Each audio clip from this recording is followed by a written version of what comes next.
भगवान श्री कृष्ण से उद्धव ने पूछा, ऐसे जो आपका स्वरूप है उसका ध्यान किस प्रकार, किस रूप में, किस भाव से करें, ये जरा हमको बतला दीजिए।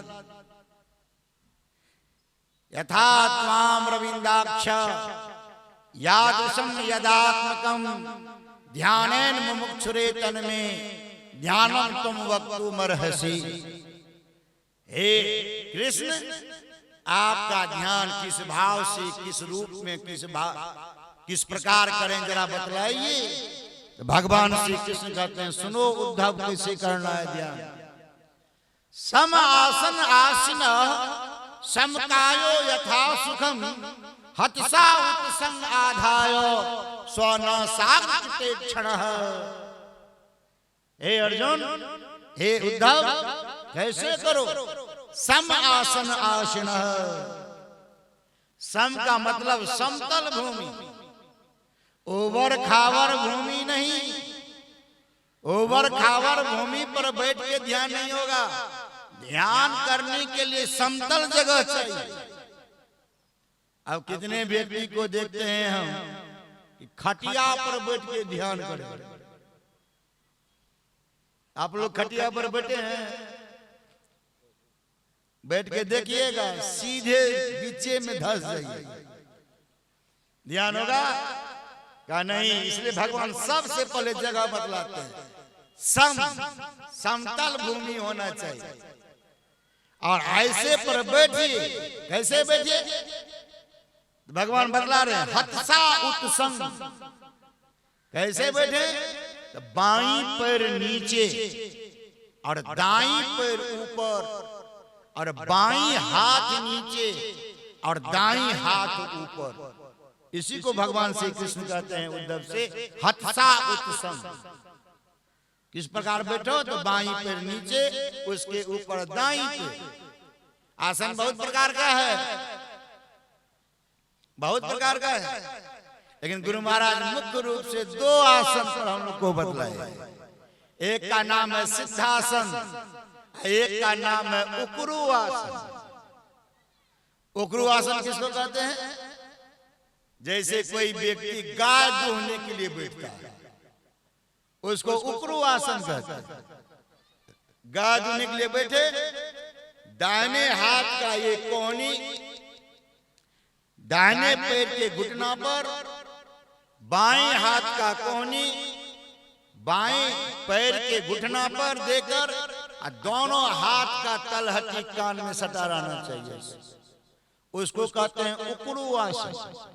एक होता है पद्मासन। पद्मासन, पद्मासन के भी दो भाग हैं, बंद पद्मासन, मुक्त पद्मासन, लेकिन बड़ा कठिन है करना। बाएं पैर का तलवा दाएं पैर पर, दाएं पैर का तलवा बाईं पैर की जंघा पर, तब बाईं हाथ से बाएं पैर का अंगूठा पीठ पीछे से, दाएं हाथ से दाहिने पैर का अंगूठा पीठ पीछे से पकड़ने में बड़ा मुश्किल। इसको कहते हैं बंद पद्मासन। एक होता है मुक्त पद्मासन। बैठना उसी तरह है, किस तरह? बाईं पैर का तलवा दाहिने जंघा पर, दाहिने पैर का जंघा तलवा बाएं जंघा पर, और हाथ को ऐसे अवस्था में रख करके तब बैठ करके ध्यान करना। इसको मुक्त पद्मासन कहते हैं। बड़ा कठिन है।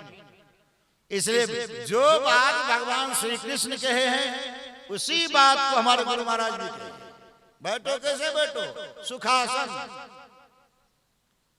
सुखपूर्वक जिस आसन में बैठ सको। कैसे? से बाईं पैर नीचे, दाईं पैर ऊपर, बाईं हाथ नीचे, दाईं हाथ ऊपर, धार गर मस्तक सीध साध आसन आशिना। कैसे बैठो? इस तरह तो बैठ गए। धार, धर किसको कहते हैं? इसको धर कहते हैं, ये धर है। इसको गर कहते हैं, गर। इसको मस्तक कहते हैं। तीनों स्ट्रेट लाइन में होना चाहिए। स्ट्रेट लाइन मतलब सीधा, बिल्कुल सीधा, तब आपसे ध्यान बनेगा। नहीं तो बगला की तरह बैठ जाइएगा। देखिए हम कैसे बैठे, ऐसे में ध्यान नहीं बनेगा, बिल्कुल एकदम स्ट्रेट में। तब इस तरह बैठना है। ध्यान लगाना कहाँ है? ध्यान स्वनासाग्र क्षण है। सीधे हाई लेवल का बात कर दिए कौन? भगवान श्री कृष्ण। स्वनासाग्र क्षण है। भगवान श्री कृष्ण कहते हैं नासाग्र में ध्यान करो, लेकिन इससे पहले कुछ नहीं करें।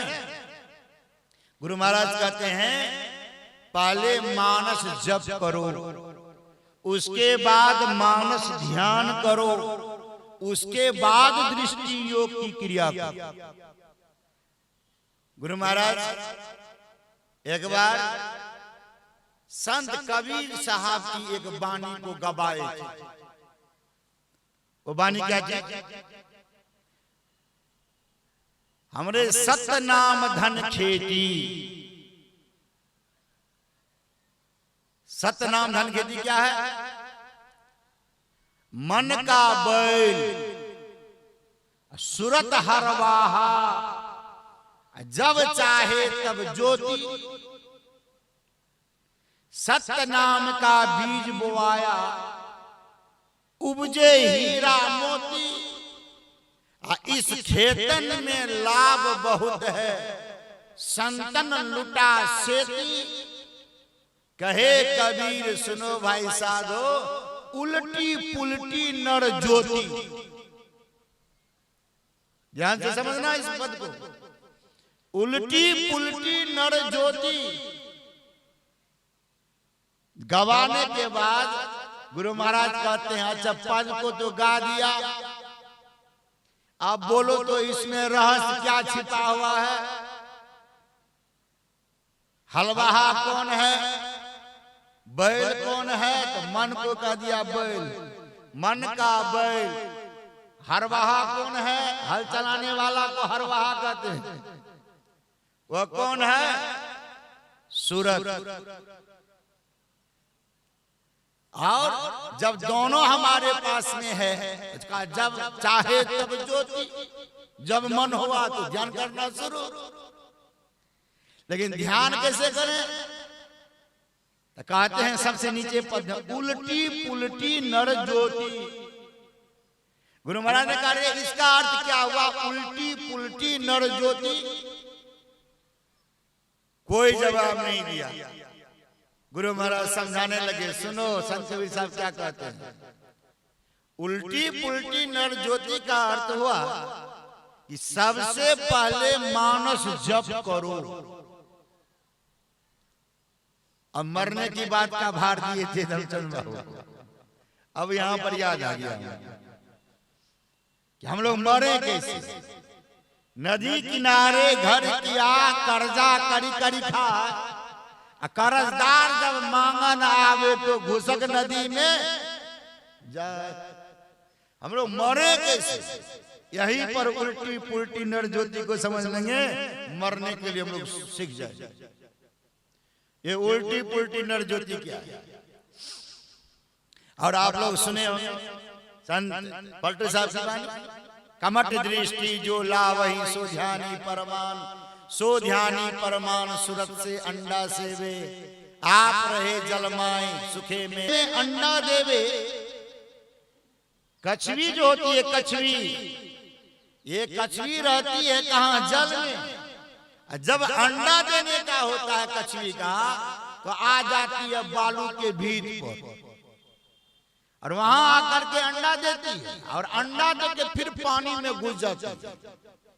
लेकिन उस कछवी की जो दृष्टि है, उनकी जो सूरत है, वह एक क्षण के लिए भी, सेकंड के लिए भी वह अपने अंडे पर से नहीं हटाती है।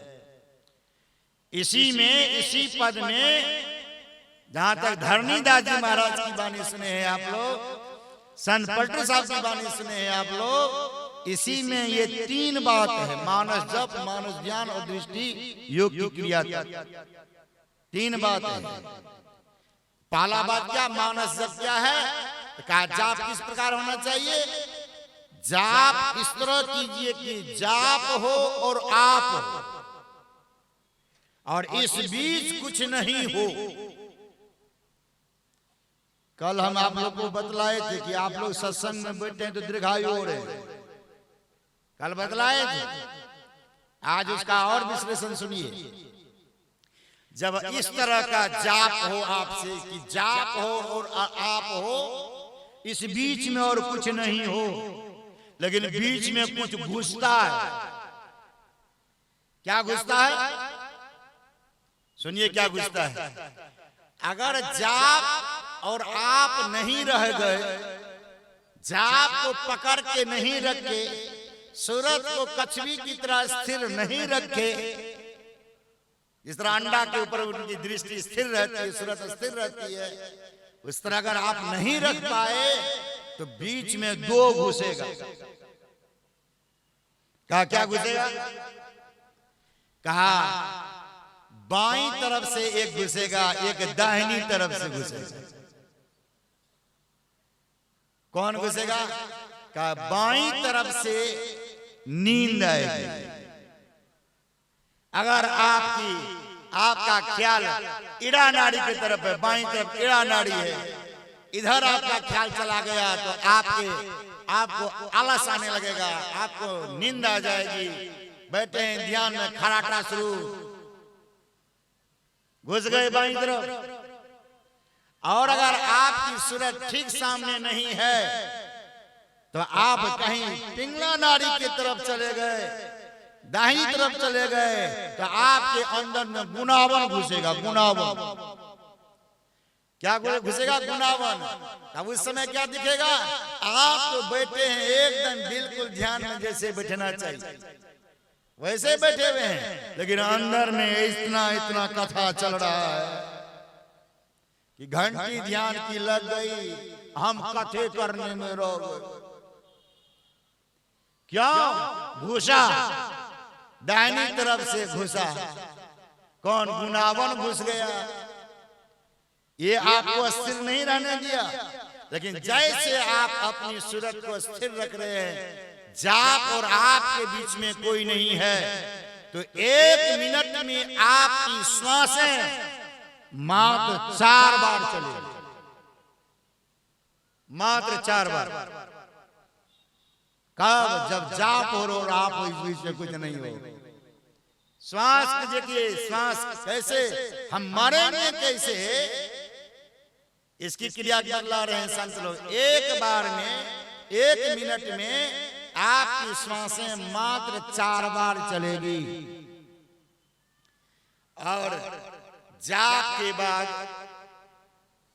तब जब अगर हम मानस ध्यान करने लग गए, जो भगवान श्री कृष्ण के आप लोग बानी सुन सके हैं, पहले क्या हमारे संपूर्ण शरीर का तुम ध्यान करो, भगवान श्री कृष्ण कहते हैं। उसी प्रकार हम लोग जब गुरु के संपूर्ण शरीर का ध्यान करेंगे, गुरु महाराज से पूछा गया, बंद कीजिए नहीं, कमाल बात, बैटरी खोल दीजिए। संपूर्ण शरीर,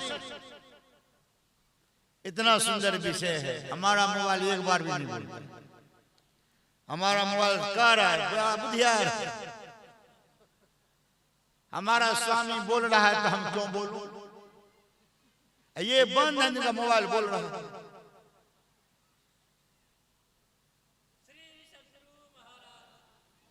पहले संसार को छोड़ आवे तब बात पिया का पूछिए जी। मोबाइल जो है संसार का कनेक्शन है, और जब पिया का परमात्मा का बात करने के लिए बैठिए तो इसका कनेक्शन काट दीजिए। पहले संसार को छोड़ आवे तब बात पिया का कीजिएगी। तलवार 2 मयान एक, किस भांति सेवा में कीजिए जी। कैसे होगा? तलवार 2 है, मयान 1 है। तलवार 2 मयान 1, किस भांति सेवा में कीजिए जी। मीठे प्याले को दूर करो, कटु प्रेम प्याला पीजिए जी। जब शीश उतारी धरे, तब बात पिया का पूछिए जी। इतना करने पर तब परमात्मा की बात पूछी।